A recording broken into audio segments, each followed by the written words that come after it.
This might be like our coziest episode. These are our coziest trends. These are, forget year-end trends. These are our cozy trends of the year. This is The Naturalist. In every episode, we're covering the products, ideas, and trends that are shaping the CPG industry.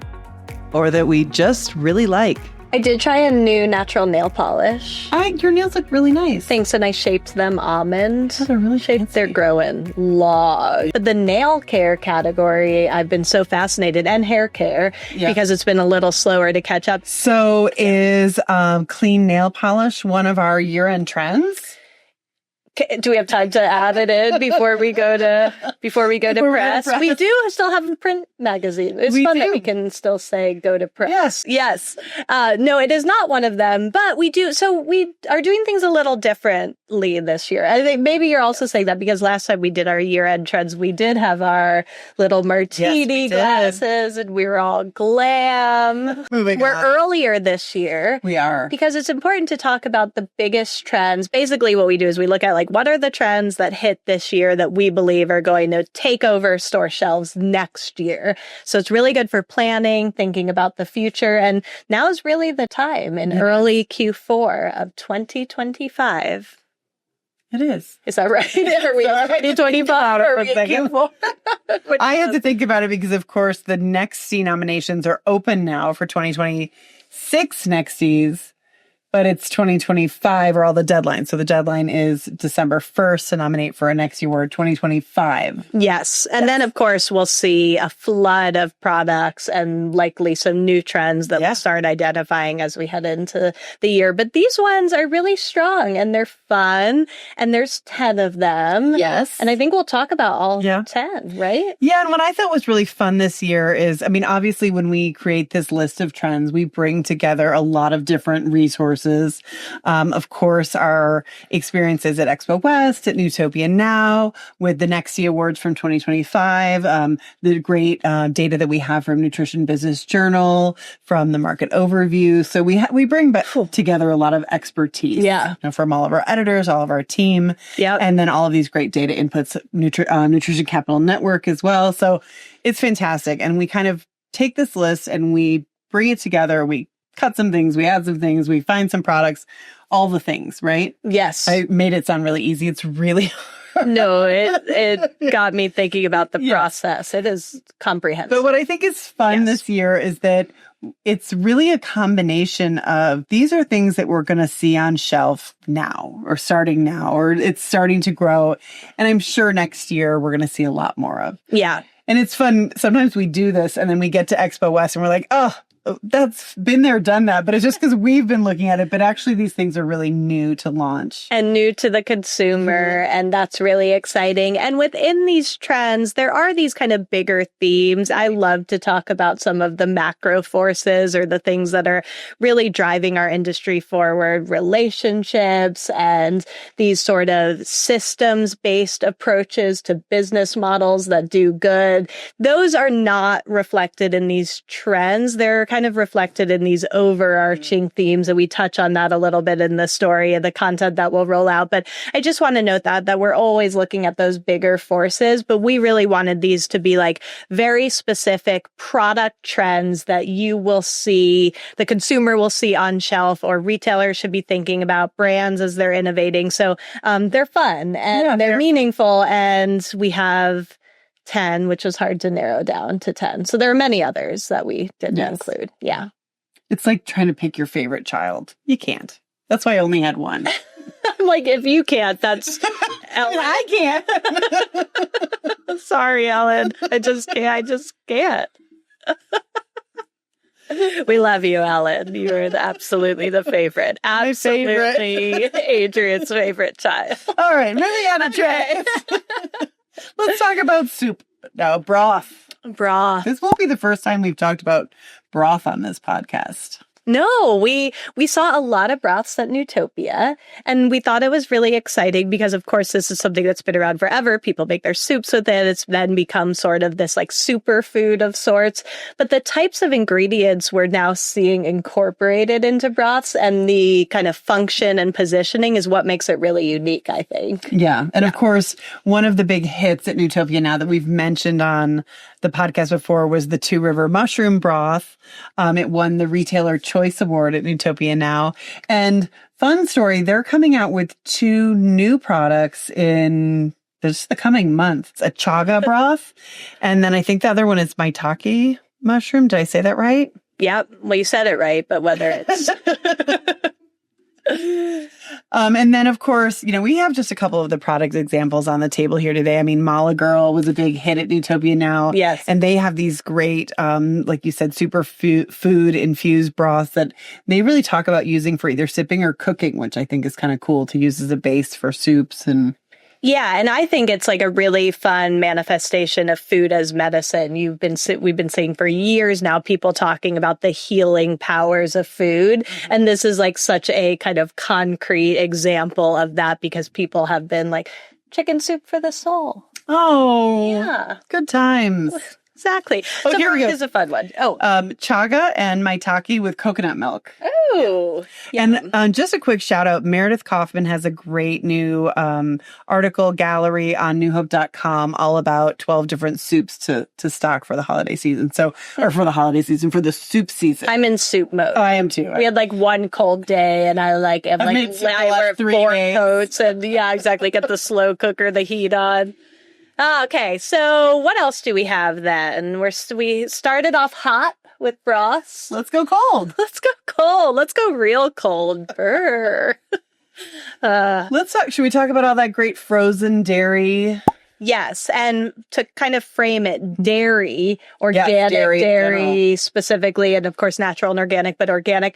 We've just seen so much growth in that category across the board. So in yogurts and milks and all the things. But what we really saw a lot of innovation where we expect to see it is in frozen dairy. Yeah. So, I mean, ice creams, we've all loved it. But now I've seen so many different formats and styles and flavors that I've never seen before. Yeah, so of course we're seeing definitely the protein ice creams. Certainly at Newtopia now, everybody went crazy over the pitch event winner Smear Case with their Froco.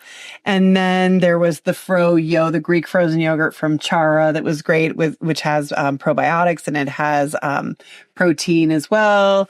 And then we're also seeing these really great flavor profiles. So Malai and the Heritage Kulfi bringing a lot of these South Asian flavors, cardamom and rose and saffron. Yeah, so you sort of see 2 other trends embedded in their protein. Right. And realizing that dairy products and frozen dairy can be a really delicious, fun way to get more protein. And then global flavors and seeing that in the dairy category, which I think is really fun. This is kind of an interesting one because we're like, are we going to call this a trend? Yeah, we are. And that was what we settled on. Yes, we are. Condiments. Yes. We talked about this and we're saying, have we reached peak condiment? And I don't think we have. I mean, every time we think we've seen it all in condiments, we continue to see new things. And I think really, that there's a lot of mini trends within that. There's the new format. So you're seeing kind of classic condiments, but in new formats. Yes. There's also, new flavor profiles. There's different cultures, different cuisines that are coming into condiments that we maybe haven't seen before, like the pickles Haitian slaw from Food with Roots that was at Newtopia now. Yeah. So I think there's still a ways to go for condiments. Yeah. And it's interesting to see, talk about just like a staple category. Yeah. Right? But growing at about the rate of the overall natural products industry, 5.5%. So solid growth. Not double digit growth, but solid growth. And I think so much of that is fueled by these more creative flavors and formats. And what I like about the creativity showing up in condiments is it's sort of like a low risk way of trying out new things. Totally. And I think that's why we're seeing a lot of the global flavors because international consumers and not non-white consumers are wanting to be able to access these types of condiments that they've, grown up with and want in their grocery store. So that's amazing. But it also introduces new consumers to these. And it's just something that you try and then hopefully love and then start exploring that cuisine a little bit more. So, yeah. I have a lot of condiments at my house that I don't necessarily use. But I'm so excited. They're your supplements. Adrienne's supplements and her condiments are in the... But they look so good and exciting. I bet they're delicious. A couple of the ones that I liked, the Hot and Saucy. Oh, that's a great Hot brand. Sauce Company, which we saw at Newtopia now. They have collards and ghosts, all these really fun kind of vegetable forward hot sauces, which was fun. They have a meat one as well. Yes. They have great products. And then what's this one? This Foods with Roots? So pickles, that's the one I call it pickles, but I think it's pickles. Oh. I just read it too fast. Oh. So that's a Haitian slaw. Oh, that's the Haitian slaw. Yeah. And then Heap's a new way to drizzle peanut butter. Yeah, it's like a high protein peanut butter and a drizzle. Squeeze bottles for everything. Yeah. Squeeze it up. Speaking of squeeze. Is that milk? Are you milking it out? I was, to tie back to our previous trend. Dairy. See, we tie it all together here. That is a masterful storyteller right there. Premier Research Labs, PRL, founded in 1987 by visionaries Dr. Robert Marshall and Dr. Linda Forbes, is a trailblazer in professional-grade nutritional supplements, driven by purity, fueled by innovation, and unwavering in its commitment to uncompromising quality. Born from the conviction that not all supplements are created equal, PRL redefined the industry with excipient-free, 100% plant-based formulas, solvent-free capsules, and extraordinary manufacturing practices that honor the body and the earth. With rigorous orthogonal and energetic testing, rejecting over 70% of raw materials that do not meet our exacting standards, PRL sets a premier benchmark for safety, potency, and trust. Guided by our mission to transform global wellness and anchored in the core values of transformation, extraordinary, and community, PRL empowers practitioners, patients, and conscious consumers to pursue optimal vitality, continuing to inspire a healthier, more connected world for today and for generations to come. All right, this one has also come up on the podcast, multifunctional beverages. So beverage galore this year, beverages in all kinds. We love them, but really getting targeted with their benefits and then combining benefits. So things like hydration and gut health or mental clarity paired with, a drink that you can have later for sleep. So there's, different bundles, but also just bundling the benefit within a single beverage. And a lot of adaptogens we continue to see in these products, adaptogenic waters, but we're also seeing things like protein water and fiber water. And so you're seeing hydration with all these other benefits. So I love it. You're down for that? I'm down for it. Yeah. And we've really seen a lot of fun products in the marketplace, from also really showing those other trends like low sugar, no sugar. Strive, for example, just launched a honey infused functional beverage. So I love seeing all of those different manifestations of. Yes, totally. And if you're like, hey, I can stay hydrated and get an energy booster and get my protein and get my mushrooms. Then why not? Yes. So yes, I'm in. Why wouldn't I be in? So let's say I'm going to the store. I need something. I'm in a rush. Yeah. Not a grocery store, because I could just buy it there. Yeah, we need to rethink this scenario. You're coming to the office. I'm coming to the office. I'm hungry. I need some nutrients. Feeling a little weak. What do I do, Jess? You grab a nutrient-dense, convenient product. Love it. A product that is packed with veggies and flavor and easy. Just pop the top or crack it open. And what I think is fun is that we feel like, there are so many bars on the market, right? Bars still exist out there, and we're still seeing new things in these very nutrient dense, but clean ingredients as well. Yeah. So there's that brand Whole that was at Newtopia now, and they're doing a bar that uses chicken bone broth.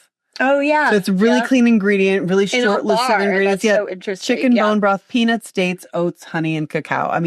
what a super clean ingredient list, but it's offering all of that great protein, 20 grams of protein. So sort of like I would say the original like nutrient dense convenient food is the bar. Yeah. But now we've seen an expansion into, I mean, everyone was talking about this liquid salad product, which is kind of like a combination of a juice and a smoothie, but it's shelf stable and it has fiber and probiotics and all of these veggies in there.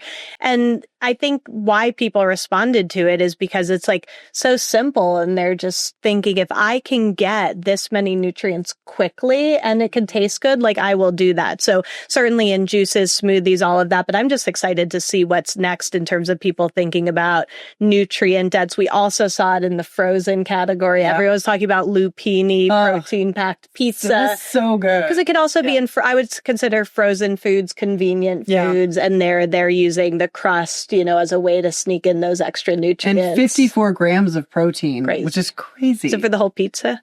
Yes. I love a good excuse to eat a pizza, honestly. There you go. Okay, hormones. Let's talk hormones. How do we feel about hormones? Depends on the day. This depends on what's going on. My hormones that day. Okay, so hormones, definitely a big part of the women's health conversation, sexual health conversation. And it's not just in those categories, though. We're seeing it across. This is not necessarily how we'll talk about the trend here, but I do just want to acknowledge, like, people are thinking about the influence of packaging on hormones, on food additives on hormones. So this whole kind of endocrine disruptor piece of the CPG industry is focused on that. And then we see it really in these key product categories showing up, how to balance your hormones. We saw some social trends really surging, like the seed cycling. So that's consuming specific seeds during certain times of your menstrual cycle in order to influence your performance and kind of how you show up. And so things like that have taken some of these conversations. I was just thinking about, I can't even take my vitamin D every day. You're like, I'm seed on day 17. Yeah, it might not be for you, but some people are very into it. Yeah. But the big thing here is that women in particular are realizing how much of an influence hormones have on their everyday life. Like if you're feeling, gosh, I'm not as strong on a certain day, or I'm feeling more fatigued on a certain day. And so companies are really building this into their supplements and helping us make sense of it all and really control or manage our hormones in new ways. So we have Bloom Nutrition, Hormone Health Detox and Balance. It's a set of products that use these supplements in tandem. So take both to support hormonal imbalances. And then Lavelle Nutrition, chocolate cycle syncing protein. So that's where we really see that women's health, protein, and hormonal health all coming together. So we expect to see more protein products geared towards women and incorporating some hormonal balance ingredients as well. Yeah. So it's an exciting space. Why don't you talk about Primal products? Oh, Primal products. I do love that category. Yeah. I love that trend. Because I got all like excited, so I thought I would give some of it to you. Well, this I was thinking about this when we were talking about, then we get to Expo West and we're like, oh, I'm so tired of beef tallow, because we're really seeing things a lot of times as they come to market. Yeah. So Newtopia now, it really felt like beef tallow was everywhere, from personal care to potato chips to sunscreen, which I guess is personal care, to beverages. I mean, maybe not the tallow, but at least the whey. Right. Animal products. So I just think it's really interesting because meat, fish, and poultry products had a huge year in 2024. So 13.2% growth. And that was the highest of any category, according to NBJ data. And that's crazy. Let's just put that in perspective, that the industry, natural, organic, and functional products industry, grew by about 5.4%. Right. So to see that in a category that's like certainly not new, to see that type of explosive growth shows that something is changing in consumers. They're craving the meat.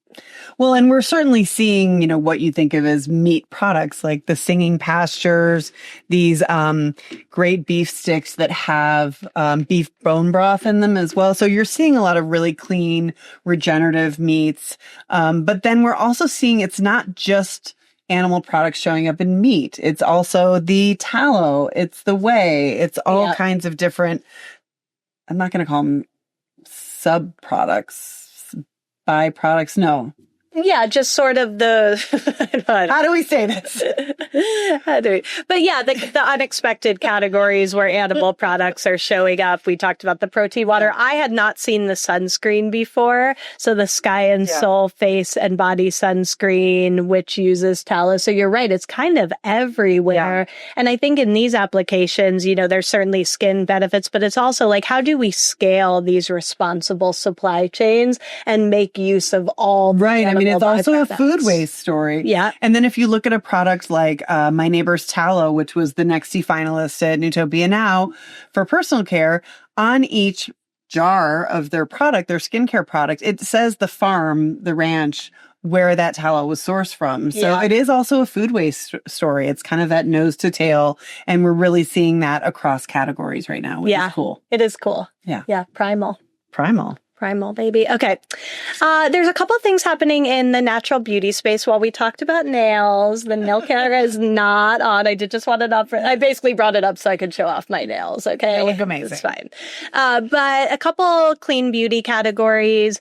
One is kind of that beauty wellness crossover that we've been talking a lot about. But I love this trend. I just think it's like fun and ethereal, and we called it Fantastical Wellness because it's really about just remembering that some things can just make you feel good and you can have fun with them. I think this really kind of is a nod to the origin story of the natural products industry. It reminds me of like Boulder back in the day when the industry was just kind of bubbling up. Lotions and yes, all of those things. And companies are having fun with that idea. So we have this great essential oil incense product from Sea Witch Botanicals. Their whole brand just kind of tells that story. Botanical Lucidity, I think we have. Do we have a Botanical Lucidity product here? Yeah, I love this. So longevity mushroom. It's an herbal supplement, but you basically like scoop it into, I think you can scoop and this. And they call them elixirs. They're herbal supplement elixirs. And you can just scoop it into water or milk and so these fun ways to get it. And then this whole harmony, we were all kind of talking about these heart chakra beverages, USDA organic, and they were steeped in crystal water, which I think is really fun. So yeah, just having fun with it. And I want to emphasize like science is so important in this industry and having science-backed ingredients. And sometimes you can also just have products that are kind of beautiful and make you feel good. And a lot of times you can marry the two, and that's a lot of fun. So yeah, that was one of our clean beauty wellness trends. And then the other one was just about how clean beauty companies and personal care companies are really broadening their reach by getting more focused on certain demographics. And one that we saw was teens. Yeah. Teens and tweens. We've certainly seen this in the last couple of years, really with women.